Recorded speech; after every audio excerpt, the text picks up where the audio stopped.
Shalom. This is winning the PR debate for Israel on the facts. Now, you're obviously not going to convince the 21 Arab nations and the 65 majority Muslim nations to support Israel, but hopefully there are fair-minded people who will listen to the evidence and the facts, and Israel's case is 100% effective. So for those people, we have to marshal the proper arguments. Now, usually when you're in a discussion with somebody who is generally open-minded, they will say things they've heard about the lies of the Arab narrative, like how could you support Israel when they kill babies? How could you support Israel when they're an apartheid state? How could you support Israel when it stole land? How can you support Israel when it uses too much firepower? And there are very excellent responses to all of these, and you have to basically turn the tide. First of all, you simply say, you have it completely backwards. Only Israel cares about sparing civilians. It did everything it can to spare civilians. The only impartial observer, this British colonel, said no nation has ever fought more ethically. The Palestinians, on the other hand, Hamas, they dress as civilians, they hide behind kids, they shoot from schools and mosques, and they deliberately target Israelis to kill as many as possible by sending missiles into to occupied areas, to civilian areas. So you've got it completely backwards. Number two, you say, how can you support the Palestinians when they, kill their daughters when they date someone, honor killings all over the Arab world? Two, kill gays for being gay. The only place a gay person's safe in the Arab world is in Tel Aviv. Three, when they teach their kindergartners to hate and teach them their goal should be to be a suicide bomber. Four, how can you support the Palestinians when they name streets after mass murderers of Jews, like the Munich terrorists? Most importantly, how can you support the Palestinians when they stole Jewish land? It's not Arab land. There were no Palestinian people before 1940. You look in any historical book, the Palestinians were Jews. The Jews lived there. Read the Bible. The Jews lived there from Abraham on. They never left. The only time any left when they were kicked out because of slavery and taken away as slaves. And for thousands of years, the Jews have prayed to go back. The Arabs just completely lie. Abbas's PhD dissertation was the denial of the Holocaust, for God's sakes. And they say the Jews were never in Jerusalem. The Bible only mentions Jerusalem 700 times. Quran mentions it 0. So it's the Arabs who stole Jewish land, not Jews who stole Arab land. And all the land the Jews bought basically was they bought from Arab absentee landlords or the Jews who already lived there. So how can you support the Palestinians? And how can you support the Palestinians when they were given total control over Gaza, to have their own nation, and all they do is import weapons and shoot 8,000 missiles? Wouldn't you protect your own people? Would you not want your children to go to school safely? And when Israel pulled out of Lebanon 100%, as certified by the UN, Hezbollah wasn't satisfied with that and started sending missiles to Israel. See, you can't satisfy these people. They want Israel gone. They don't care that it has the best historical claim to any land in history. And how can you support the Palestinians when the majority support suicide bombers? How can you support people who encourage their kids to go kill themselves and to kill as many innocent Israelis as possible? It's completely immoral. Now, the third argument is, the Palestinians already have a country. Why should they have two countries? They have Jordan. The people that rule Jordan are carpetbaggers that the British installed from Saudi Arabia who have no connection to the land. They just made Jordan up anyway. 2/3 of the historical mandate of the area of Palestine is Jordan. And most of the people who live there have lived there. They should just govern that. The world should say, Jordan, turn yourself over to the Palestinians. It's just nonsense. And four, why would you support the Arabs when you're rewarding violence? I mean, the Israelis were willing, the Jews were willing to accept dividing that tiny little land into two lands. I mean, Israel is so tiny, but they were willing to have another nation. They're the 22nd Arab nation. It was the Arabs who said no, the Palestinians who said no. And the Palestinians, whoever they were, left their land thinking that all the Jews would be mass murdered and they'd come back and steal all the Jewish apartments. Why would you reward them for violence? That's completely immoral. 5, there's no Palestinian people. You check any historical book going back before 1900. You find one mention of Palestinians that have to do with Arabs. Every single mention of Palestinians in Palestine that had to do with that land were Jews. The Romans named it that 2,000 years ago. The Arabs just stole that name in order to pull a big PR coup against the Jews.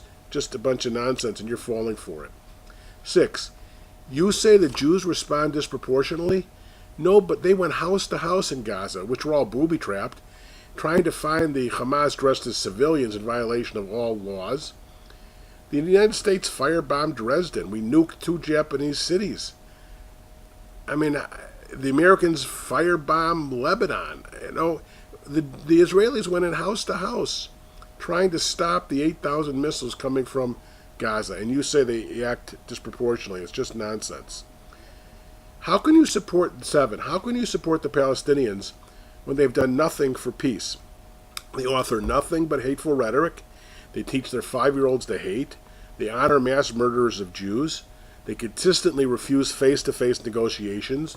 They lie about the Jews, they claiming the Jews were not present in Israel for 4,000 years. They lie about how many Arabs were actually born in Israel. Even Arafat lied about his birth. They continue to call for Israel's destruction. They start intifadas. They shoot missiles at Israeli schools from Palestinian schools. So how can you support them? What have they done for peace? Israel, on the other hand, has agreed to have 2 states, one Jewish and one not. They've eliminated many checkpoints once the terror eased. They continue to allow goods into Gaza, even though they know some of those goods, like pipes that the Gazans claim they need for water, which they turn into missiles. Netanyahu's let it know that some of Jerusalem can go to an Arab country. They've given up the Sinai to Egypt for peace. They pulled out of Gaza 100%. What have the Palestinians and the Arabs done for peace? What? Nothing. 8. You say that Israel put up an apartheid wall. You know that before that fence went up, that they were mass murder, suicide bombers all over Israel, killing hundreds of Israelis. And since that went up, there's been 0. Don't you think the Israeli children have a right to go to school without getting firebombed and buses blown up? Countries put up fences all over. The United States is putting up a fence to keep out Mexicans from the United States. So Israel doesn't have a right to protect itself against suicide bombers. You must think that dying Jews is a good thing in order for you to argue that way. Number 9. What have the Muslims done for the world, except for terror? What? President Obama just said the NASA guys should reach out to Islam and congratulate them for their scientific advancements.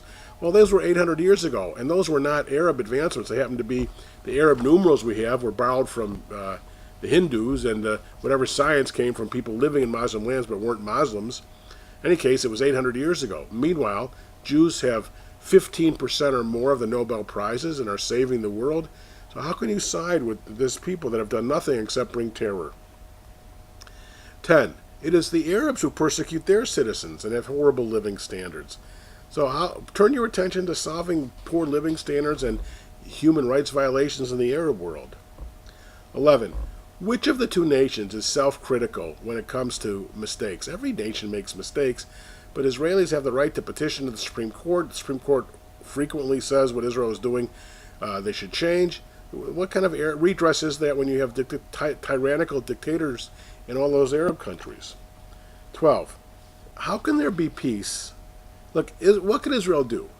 I mean, if Israel's trying to do everything it can. It's offered 98% of the West Bank. It's done everything it can to try and make peace. Palestinians do nothing.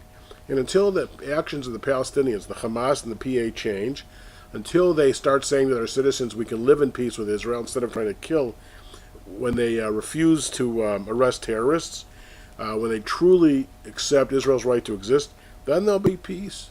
But until then, how can you side with them when they're doing nothing to promote peace? Then you talk 13. You talk about Palestinian suffering.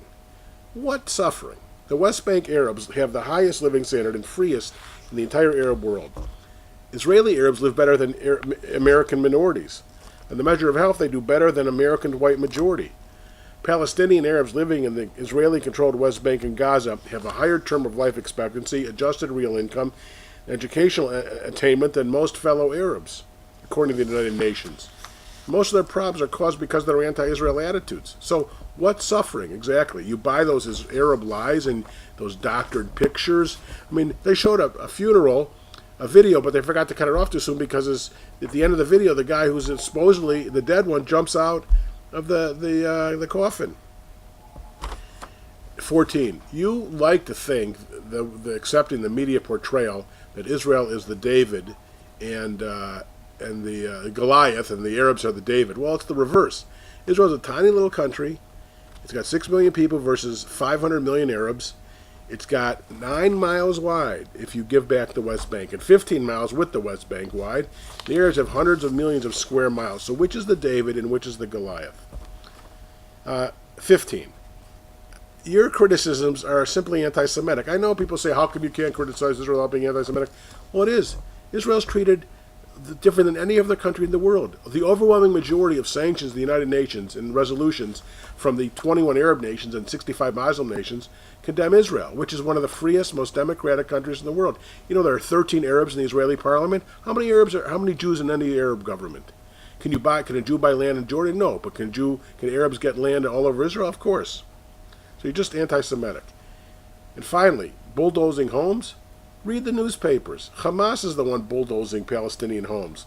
They destroyed dozens of homes in southern Gaza. Associated Press story from May 16th. Hamas police wielding clubs beat and pushed residents out of dozens of homes in southern Gaza before knocking the homes down with bulldozers. They said the homes were built illegally on government land. Newly homeless residents were furious over Palestinians on bulldozers razing Palestinian homes. I think clearly you see, overwhelmingly, when you put things on balance, the Israelis want peace. They are living in a very tough neighborhood, as President Obama has said. They are doing everything they can to live peacefully with their neighbors. And instead, what they get is missiles and murder and lies. How could you support these people that stole Jewish land, want to steal more Jewish land, don't want Jews to live in peace? I mean, come on, 21 Arab nations aren't enough? Okay, and Israel says, okay, you want 22, have 22, but let us live in peace. So how can you possibly support the Palestinians in this matter? It's unconscionable.